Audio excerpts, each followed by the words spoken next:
Good, happy Tuesday evening, September 8th, 2020.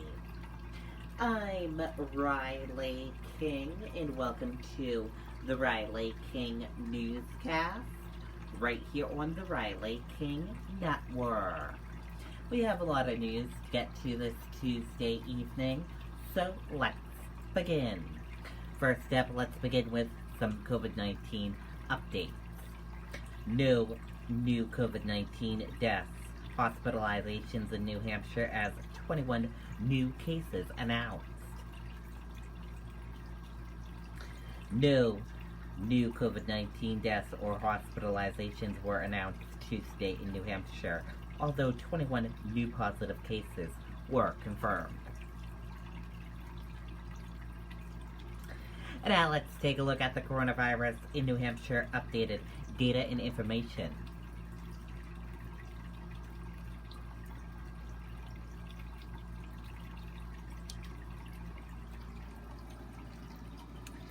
And here is a look at the coronavirus updated data and information. There are 7,494 number of people in New Hampshire have tested positive for COVID-19. 6,314,282 number of people in the United States who have tested positive. 433 number of deaths from COVID-19 in New Hampshire. 718 number of people who have been hospitalized with COVID-19 in New Hampshire. 189,400 number of deaths from COVID-19 in the United States. And let's take a look at this current map right here of New Hampshire and see where current cases of COVID-19 are. There are 43 cases of COVID-19 in Manchester. And let's take a look at this map of New Hampshire where total cases of COVID-19 are. There are 1951 total cases of COVID-19 in Manchester. And now let's take a look at these three charts here. Let's start with the first chart here. New cases each day in New Hampshire. In the purple, daily new positive COVID-19 cases. In the orange, new hospitalizations. And in the red are the deaths. And let's take a look at this chart here. Current cases. In the purple, total current COVID-19 cases. And in the orange, current hospitalizations. And let's take a look at this chart here. Total cases. In the purple, total positive COVID-19 cases. In the orange, total hospitalizations. Red, deaths, and blue recovered. And now let's take a look at this chart here. Age group of cases, female and male of cases, and risk information. Let's take a look at this chart here. Infections, hospitalizations, and deaths. And let's take a look at this chart here. Deaths, percent of New Hampshire population, race/ethnicity of cases, and hospitalizations. And a reminder, your common symptoms: fever, lack of smell, cough, difficult breathing, chills, nausea, vomiting, and diarrhea. How it spreads, and prevention tips. And be sure to stay with the Riley King Network for the latest of your COVID-19 information. Sports practices, tryouts suspended at Windham High School after positive COVID-19 tests. WHS scheduled to reopen Wednesday.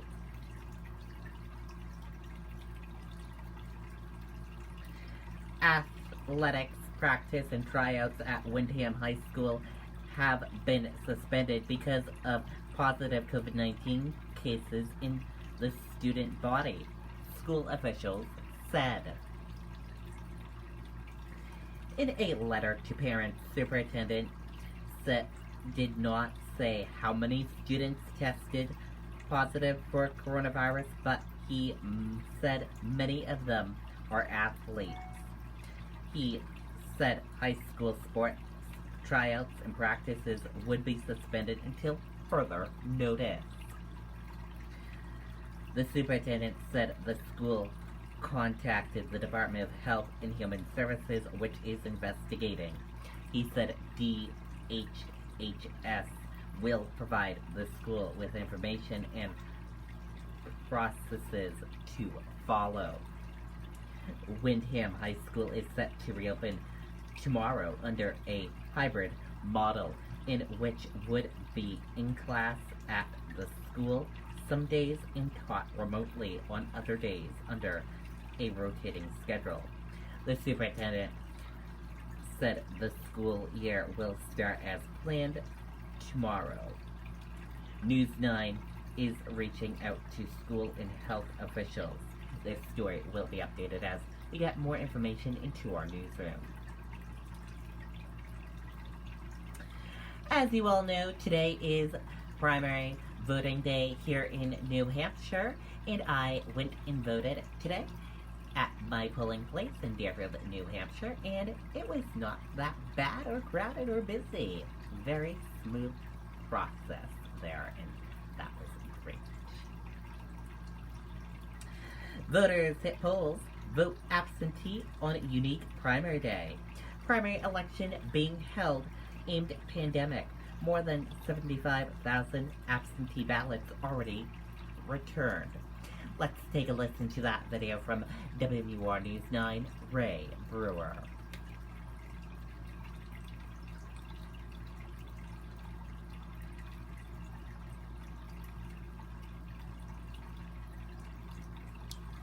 Building Supply is here to help build a better summer at your home. From building materials to all types of tools, paint, and everything else you need to make home improvements a snap. Shop online at veltates.com. Visit one of our 9 locations or place your order via phone or email.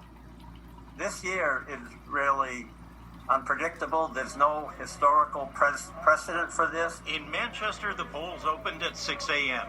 Normally, Ward 1 is the busiest ward in the city, with lines out the door, but not this morning. It's a little bit slow turnout, but everybody seems very happy and social distancing, so it's great. One reason for the slow turnout may be the huge number of absentee ballots. Since July, over 100,000 ballots have been requested statewide. That's 8 times more absentee ballots than we've had in any September primary. Still, Secretary of State Bill Gardner is expecting more people to vote in person than by absentee. At Ward 1, they're taking steps to make sure that all the voters that do show up feel safe. Everybody gets individual pens. They got little placemats to put down on the booths so that nobody's touching any surfaces. And the moderator says that everyone is cooperating, and so far things are going smoothly. Gardner says he's not surprised, as local officials have been getting ready since April. They're prepared for it, and it'll be a good preparation for November. And despite the record number of absentee ballots, the Secretary of State says the results should be in tonight, and the same thing holds true for November, when they're expecting about 3 times the amount of absentee ballots. Reporting live in Manchester outside Ward 1, Ray Brewer, WMUR News 9. Okay, and there you go on that video and that report.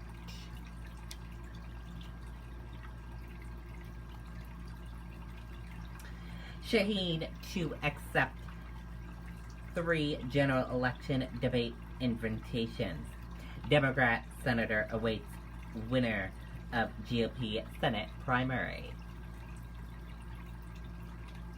As she awaits the winner of the Republican U.S. Senate primary, Democrat Senator Jean Shaheen said Tuesday she will participate in 3 general election debates.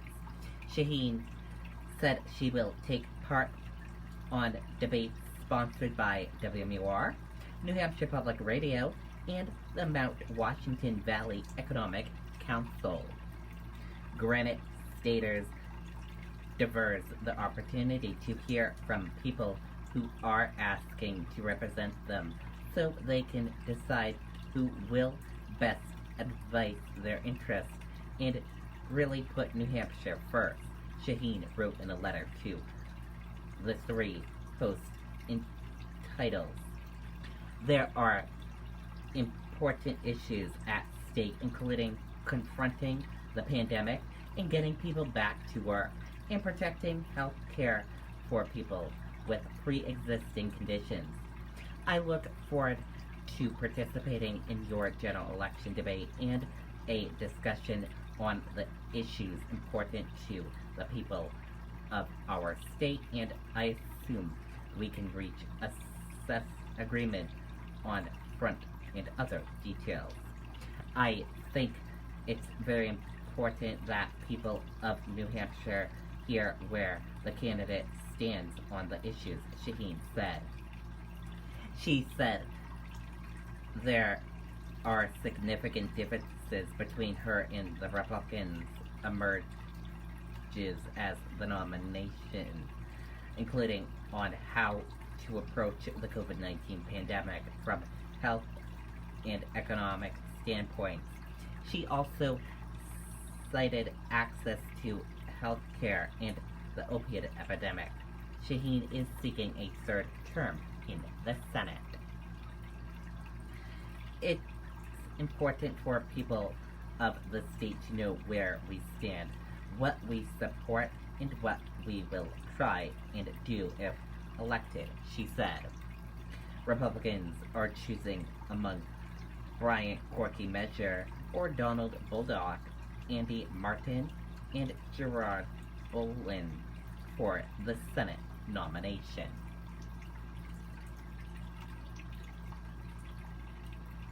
Polling place in Hooksett. Let's take a look at this photo we got from one of our reporters today.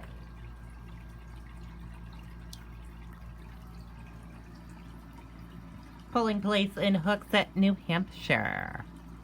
Take a look at the photo from the scene of the polling place in Hooksett, New Hampshire. It was a good turnout for voting, but would recommend an absentee ballot for the November election, as you can see in the photo. That was from reporter Kate Kapp, filling in for Jimmy James on the Riley King Network.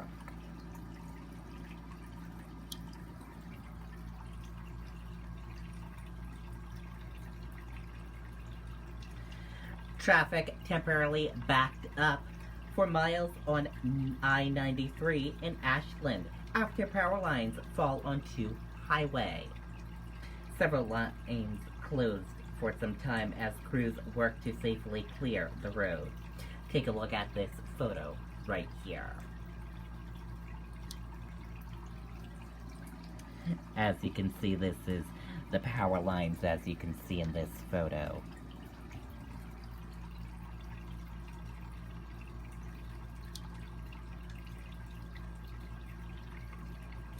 Traffic was backed up for miles Tuesday afternoon on Interstate 93 in Ashland after power lines fell onto the highway.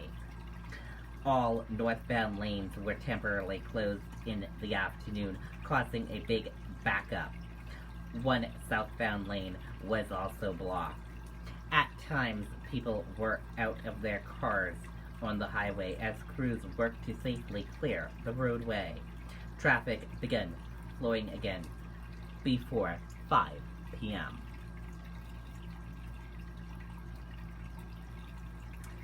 And we have an update for all of you. The Manchester Police Department posted this photo of this woman missing, and she has been found and returned on her own and is safe.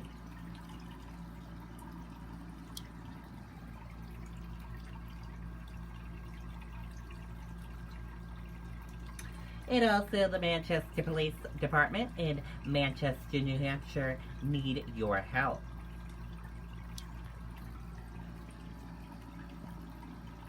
Do you recognize this vehicle? It is believed to have been involved in a hit and run on Valley Street. The accident happened September 7th at approximately 10:30 a.m. After the incident, the driver turned left on Union Street. The vehicle is believed to be tan or gold in color, and possibly a Jeep Grand Cherokee or Dodge Durango. It likely has front grille or bumper damage. The driver was a white or Hispanic male, possibly in his 30s, with dark hair. If you have any information about this incident, the vehicle, or the driver, you are asked to call Officer Austin Goodman at 603-792-5685.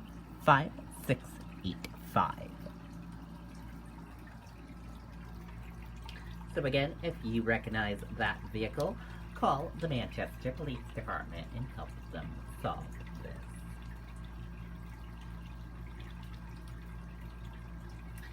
And now let's take a look at your U.S. stock market and see how your U.S. stock market closed for this Tuesday evening.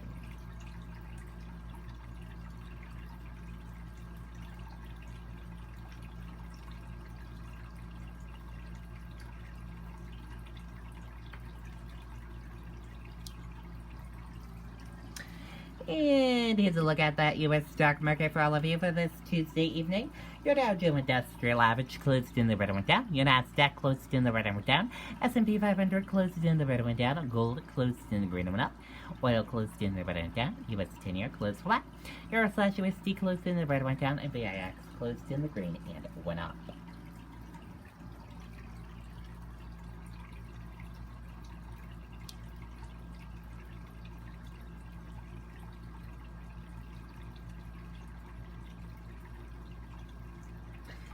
Dow dropped 600 points as tech stocks fell again. Nasdaq down 10% in 3 days. Stocks fell sharply on Tuesday as another massive drop in tech put the Nasdaq in connection territory and led to the S&P 500's worst 3-day stretch in months.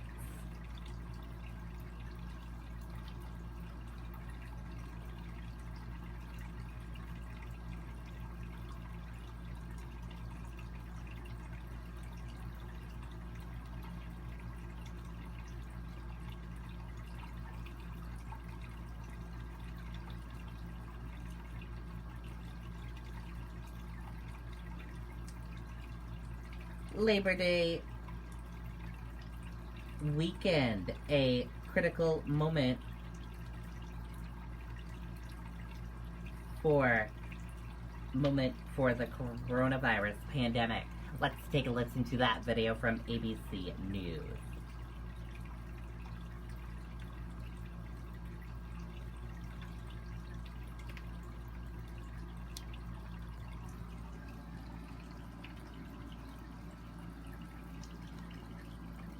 Just $35.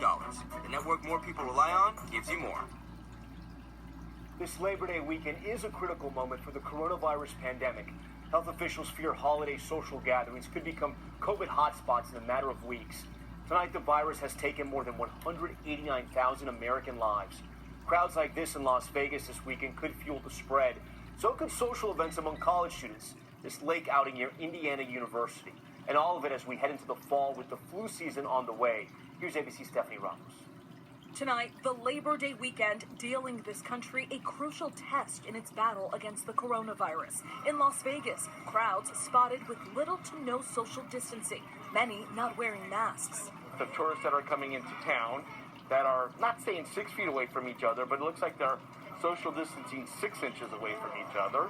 Record-breaking heat out west sending thousands to seek relief on the beach in Santa Monica. Crowds also flocking to downtown Nashville as restaurants and bars eased restrictions. I feel safe. If I was scared, I would have stayed home. Just a week ago, cases were increasing in 13 states. Today, they are climbing in 30. But it'll be weeks before we know whether Labor Day weekend triggers a spike like the ones after Memorial Day and the 4th of July. I am very worried that if we don't take these precautions seriously, we're going to go into the fall with school and colleges opening with a lot more cases, and it's going to be much more difficult to navigate and get through. The country now averaging double the daily cases it had going into Memorial Day. After this party scene on a lake near Indiana University, the school warning students they could face sanctions. 33 fraternities and sororities are already in quarantine. 1,000 cases and counting at James Madison. Students told to go home, but some echoing the concerns from experts that they could bring the virus home with them. My grandma lives with us and both my parents are high risk, so I'm staying on campus when I get my results back, and then we'll go from there. And Stephanie joins us now from Brighton Beach in Brooklyn. And Stephanie, it will be weeks before we see the impact from the Labor Day weekend, but we're already seeing spikes in college towns. We are, Tom. As millions of people close out the summer this Labor Day, we're seeing more colleges facing outbreaks, schools quarantining students, cracking down on large gatherings, suspending, even dismissing students. Some of these college towns are really seeing the virus, and experts say they are at high risk of community spread. Tom? All right, Stephanie, thank you. Hi, everyone. Okay, and there you go on that video and that report. And that does it for this evening edition of the Riley King Newscast right here on the Riley King Network. Thank you for watching this evening edition. Have a wonderful evening, everyone, and I'll see you back here tomorrow for another newscast. And I'll have a news report coming up in a little bit. And don't forget to join me for a special edition tonight on the Riley King Network for election night result coverage. That begins tonight on the Riley King Network around 8 p.m., 7:30 p.m.-ish, around that time frame. See you back here in a little bit for a news report. Goodbye, everyone.